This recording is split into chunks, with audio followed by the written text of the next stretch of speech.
Day after day, we are surrounded by the presence of criminals. We are spectators to the deepest darkness in human actions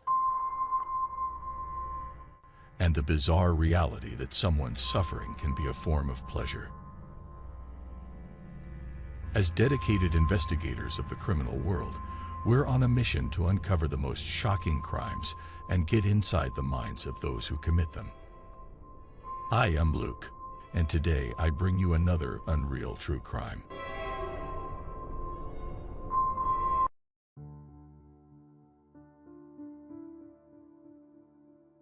The case of the Chavez Lopez family.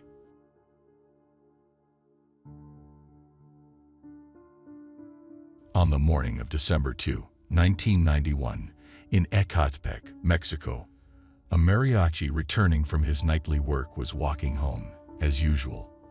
On his way, he encountered a young boy wandering the street alone. The child was dirty, as if covered in mud, and the mariachi wondered why a child in such a state was alone on the street. He recognized the boy as the youngest son of the Chavez Lopez family, known for having one of the biggest and most spectacular houses in the Jardines de Morelos neighborhood. The mariachi's first question to the boy was why he was dirty and where his mother was.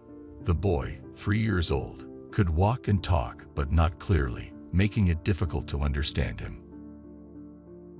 The child seemed calm, likely not understanding what had actually happened, and told the mariachi that a doctor had operated his mother at home, and then she didn't wake up again. This sounded strange to the mariachi, who realized that the boy was not covered in mud, but in blood. What had really happened was beyond the boy's limited understanding of the world, and he couldn't explain what he had witnessed. Confused, the mariachi decided to take the boy to his own home, where his wife was waiting. She knew more about the Chavez Lopez family, and knew the boy's name was Alejandro. Shocked by Alejandro's appearance, she and her husband decided to go to Alejandro's house to find out why his parents had left him in such a state. Upon arriving, they noted that the house looked strange. The front door and a patio door were open, suggesting someone was inside, but the curtains were drawn and the lights were off, giving the impression that the family wasn't home or was sleeping. The couple debated entering, but felt uneasy about the vibe of the house. They decided to seek help from another neighbor, who lived across from the Chavez Lopez family. By then, the situation had become a scandal among the neighbors, all of whom were wondering what was happening. Yet, none dared to enter the house until the officials arrived. In the meantime, they could only help by cleaning the boy, noticing he had a recent wound under his armpit that had stopped bleeding.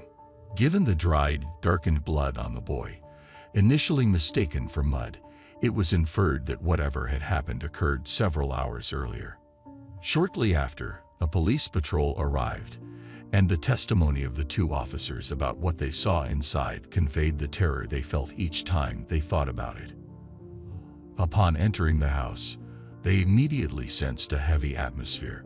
The main living area was dark, and no one was visible, so they decided to go upstairs where the bedrooms were located. Hearing the sound of a television in the distance, they headed towards the room it was coming from. They found the door to the room was jammed, not by the lock, but because something was blocking it from the inside. With some effort, they managed to open the door and were horrified to discover the bodies of a man and a woman blocking it. Both were on the floor, one on top of the other, in a blood-soaked room. The officers, unaccustomed to such gruesome scenes and without bullets in their guns, were left speechless and hastily exited the house, visibly shaken. They stood for a few seconds leaning against their patrol car, and one of the officers called for backup, feeling overwhelmed by the situation. About 20 minutes later, several police patrols arrived, and the officers, equipped with flashlights, began to examine the house. They knew about the two bodies in the upstairs room, but first wanted to check the ground floor for a better understanding of what had happened. To their surprise, the rest of the house appeared orderly, contrary to their expectations of a burglary gone wrong in a high-class family's home. There were no signs of a break-in or a thief searching for valuables. Not finding any abnormalities on the ground floor, and under orders not to disturb the scene before the forensic experts arrived, the officers first examined the room with the TV and the lifeless bodies. The victims were quickly identified as Alejandro and Phoebe Chavez Lopez, the homeowners. The crime scene was indescribable. A knife, the apparent weapon, was used multiple times on the victims, resulting in blood covering the floor, walls, and bed. A shoe print on the bed and the disarray in the room suggested that the Chavez-Lopez couple had fought for their lives. Surprisingly, in the room was a bag containing credit cards, checkbooks, and jewelry, indicating that robbery was not the motive. It seemed the crime was driven by hatred towards this specific family, raising the question of who could have done this to such hard-working people, both of whom were school teachers. Everyone spoke highly of the Chavez-Lopez family. Alejandro, the father, was an entrepreneurial man. Though a teacher by profession, his passion was business. He was well known in the impoverished neighborhood for his large house, which stood out. He understood the importance of networking for business success, often attending meetings and parties where he made connections with influential people, helping him rise to the top of the community. 33. He already owned 2 large schools, which provided him with a good income, and he had no intention of stopping. Besides teaching, Alejandro's other passion was cars. With his experience in restoring automobiles, he aspired to establish a garage and had already acquired the land for it. Unfortunately, Alejandro could never realize this dream. His wife, Phoebe, was known for her beauty and assisted Alejandro in the administrative aspects of his businesses. She had a daughter, Lorena, from a previous relationship. Lorena, 13 years old and distinct in appearance from her siblings, was treated as Alejandro's own daughter, even taking his surname.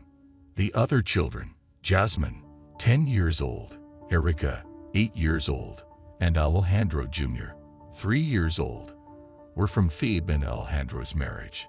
Despite the Chavez-Lopez house's spectacular exterior, it was poorly designed with an unfinished kitchen and only 1 bathroom. This was a result of prioritizing the house's facade and luxury cars over practicality. Alejandro liked to maintain a sense of superiority, differentiating himself from others. This trait led people to speculate that envy might have motivated the crime. The family's day began at 4:30 a.m. to accommodate everyone using the single bathroom.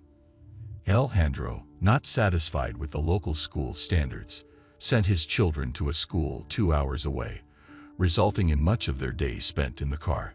He also avoided mingling with neighbors due to economic disparities, leading to his children being isolated and not playing with other kids in the neighborhood. Alejandro was particularly protective of Lorena, noticing that some older men were trying to woo her, despite her being only 13. Sadly, their end was truly tragic. The crime scene in the main bedroom was shocking, leading the officers to examine the other bedrooms with heavy hearts. The first room they entered, adorned in pastel colors, appeared to belong to Lorena, with clothes and various items scattered around. They noticed a sports shoe without laces and cigarette ashes on the bed, along with a bear-shaped lamp missing its cable. There were no signs of blood or the girls. In the next room, they found a body under the sheets, surrounded by blood. Underneath was Lorena's lifeless body with multiple wounds and hands tied with the shoelaces from the sports shoe in the previous room.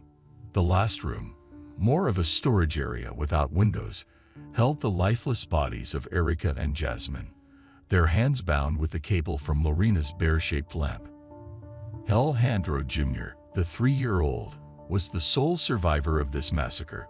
Due to his young age, he couldn't provide reliable testimony, only repeating that a doctor had operated on his mother. Pressuring him for more information would only cause further psychological harm. At that time in Ecatepec, 9 out of 10 crimes went unpunished, leaving residents frustrated with frequent home invasions, robberies, and threats. However, a crime as horrific as this had never occurred before in the area, causing public outrage. People took to the streets in protest in front of police stations and the courthouse, injured by the lack of progress made by the authorities. The situation was further inflamed by negative newspaper headlines criticizing the police. Adding to the pressure, one of Phoebe's sisters was dating the son of the governor at the time, compelling the police to resolve this crime at any cost. The officers in charge were even threatened with job loss if they failed to solve the case. The police surmised that there were likely multiple assailants involved, as Alejandro was athletically built and his body indicated he had been overpowered. Since no doors or windows were forced open, it was assumed the murderer might have entered through the balcony. The murders occurred between 1 and 3 a.m. Another disturbing detail was that Lorena had been assaulted. The police needed to investigate further the fact that the entire family had attended a party for the daughter of a swimming instructor at one of Alejandro's schools. They left the party around 10 p.m., and a family friend drove Phoebe and the children home since Alejandro continued drinking with a friend at another location. At 11 p.m., Alejandro and his friend entered a bar where they drank large amounts of whiskey and rum. Alejandro attempted to leave with a dancer nicknamed Vicky, but she declined and instead left with his friend. Around 1:30 a.m., the friend and Vicky decided to go to a hotel, but first dropped Alejandro at his home. Given the timing, the police began to suspect Vicky and the friend, Salvador Galarza, whose statements were inconsistent. Initially, he claimed he saw Alejandro enter his house, but an investigation revealed that Alejandro, having forgotten his keys and being drunk, decided to enter through the balcony. This explained why one of his shoes was found there. Salvador failed to mention that Alejandro had a mistress, who was investigated but seemed unrelated to the crime. After thoroughly investigating Salvador's actions that night, he also appeared not to be the culprit, with his inconsistent testimonies likely due to being extremely drunk. The investigation was exhaustive, with even Phoebe's brother, Dr., being interrogated, since the child mentioned a doctor operated on his mother. The police explored this lead, along with any other slight clue. They also questioned individuals Alejandro had affected, which were not few in number. For Alejandro, money was paramount, and he didn't hesitate to step on others to achieve his goals. He had recently dismissed several employees from his school without proper severance pay. This issue even reached the courts, but Alejandro won, which many attributed to corruption, as he was acquainted with the judge. Additionally, when constructing the school's swimming pool, he hired an architect but refused to pay after receiving the plans, secretly making copies and having the pool built by other workers. He was also known for stealing business ideas from others in his circle and was infamous for various scams, often not paying when he could get away with it. Lorena's diary revealed that the children were unhappy with the strict lifestyle imposed by their parents. She felt out of place, unable to play with neighborhood kids due to her father's disdain for lower economic classes. She also didn't fit in at her upscale school, where she was mocked for wearing old, outdated clothes and not indulging in luxuries like her classmates. Teachers at the school confirmed Lorena and her sisters were isolated, not mingling with others. This diary entry painted a different picture of Alejandro, contrasting the hardworking image he had cultivated. Despite having the means, he preferred spending on mistresses, alcohol, cars, and maintaining a high-class image, neglecting his children's needs for better clothing and entertainment. Weeks passed without any leads, as there were no security cameras, DNA evidence, or witnesses. Then, on March 17, 1992, the police received an anonymous call from a woman claiming to know the identity of the Chavez Lopez family's murderer. Jose Julio Cipriano Luna, a local metalworker who knew Alejandro. She alleged that the day after the murders, Cipriano stayed near her house, and his clothes, when washed, were covered in blood. In the following days, he was visibly ill, often vomiting. When asked why she delayed reporting this, the woman said she saw Cipriano returning to his old ways and felt it was time someone stopped him. She refused further contact, only providing the suspect's supposed address before hanging up. Jose Julio Cipriano Luna, 28 years old, lived in Ecatepec, close to Alejandro's residence. Alejandro, for his automobile restoration projects, required metalworking services, which led him to do business with Cipriano. This connection made Cipriano a person of interest to the police, but they faced a significant hurdle. The anonymous call was not strong enough evidence to incriminate Cipriano, and it was discovered that he lived in another municipality. This posed a jurisdictional issue for the Ecatepec police. At that time, there were no cooperation agreements between police forces, or they required judicial intervention, which could delay the process and risk the suspect fleeing or harming another victim. The only option was to steal the suspect, meaning to detain him in a location outside their jurisdiction for interrogation, hoping for a confession. If they couldn't prove the suspect's culpability immediately, they had to release him. If found guilty, he could then be taken to the appropriate jurisdiction. However, if the local police caught them in the act, their careers could be jeopardized. Despite the risks, on March 20, 1992, 3 officers, Andres Garcia Bonilla, Arturo Martinez, and Ernesto Camarena, decided to carry out this operation in his municipality. They went undercover, avoiding bathing, wearing dirty clothes, and keeping their hair long to blend into the impoverished area. They only had the suspect's name from an anonymous call. Their plan was to inquire about a metalworker near the provided address. However, they soon realized that many in the area were metalworkers. As time was against them, the officers came up with the idea of checking the transparent boxes displaying business permits, which were publicly visible and contained the owner's surnames. In one of these boxes, they found the name Cipriano Luna. When Camarena, who was alone and unarmed at that moment, asked nearby individuals about the metalworker's whereabouts, he received curt and hostile responses, being told that Cipriano no longer worked there and to ask elsewhere. Guided by intuition and the information from the anonymous call that Cipriano lived in his parents' house, the officers eventually found the house and inquired about the metalworker. The officers approached a man who, with suspicion, asked why they were looking for his son. Fortunately, the car the officers were using was damaged, and they managed to convince the man that they needed metalworking services. Believing their story, he informed them that his son, the metalworker, no longer lived there, but was now residing with his mother-in-law. He gave them directions to the new address. After about an hour, the officers located the place. With fewer metalworkers around, they inquired about one and were approached by a man in his mid-20s, fitting the suspect's description. The challenge now was to get him into the car willingly. Officer Camarena, pretending ignorance about the suspect's identity, fabricated a story about an issue with an engineer, to which the suspect, Cipriano, surprisingly admitted he owed money to an engineer and agreed to discuss it in the car. Once in the vehicle, the officers drove to a secluded area to confront him, hoping for a confession. They avoided mentioning the murders initially, engaging in small talk to ease into the conversation. When they reached the isolated spot, Camarena asked the other officers to step away, intending to speak to Cipriano one-on-one without intimidating him.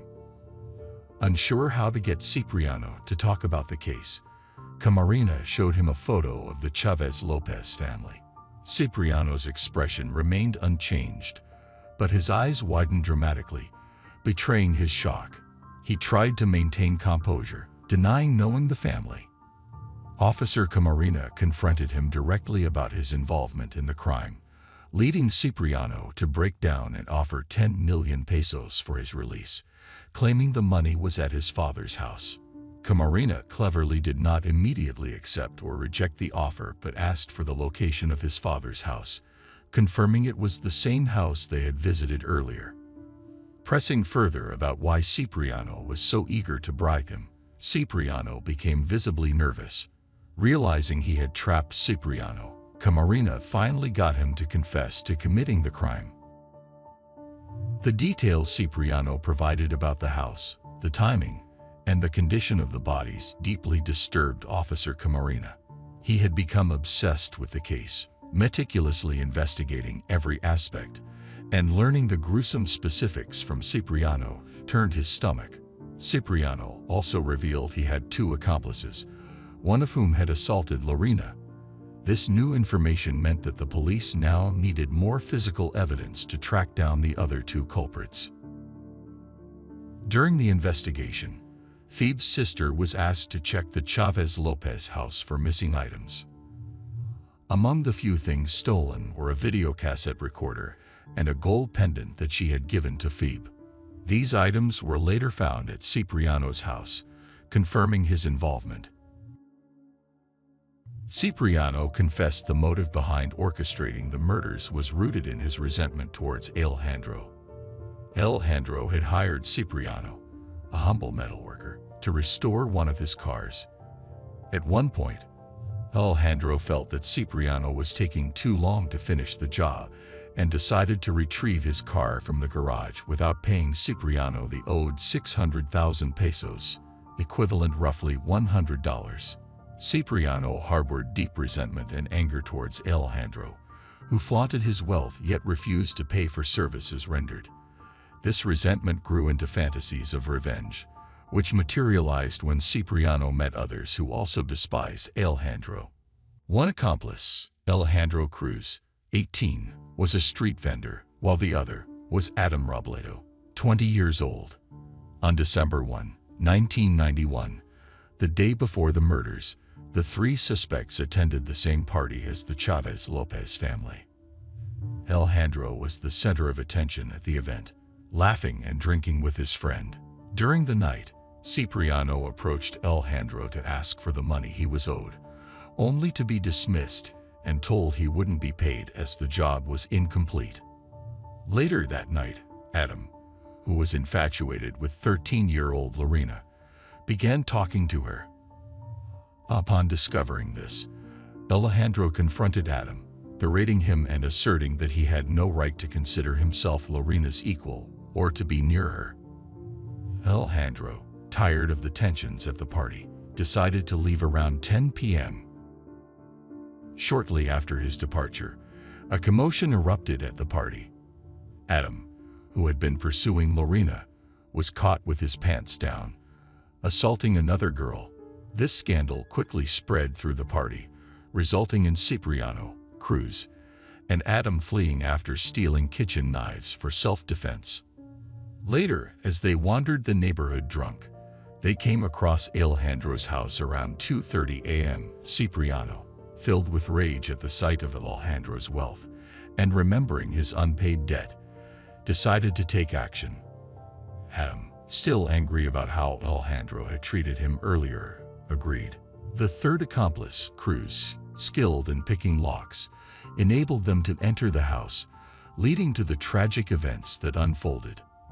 Adam, exhibiting psychopathic tendencies, even took the time to smoke a cigarette in Lorena's bed after committing the heinous acts.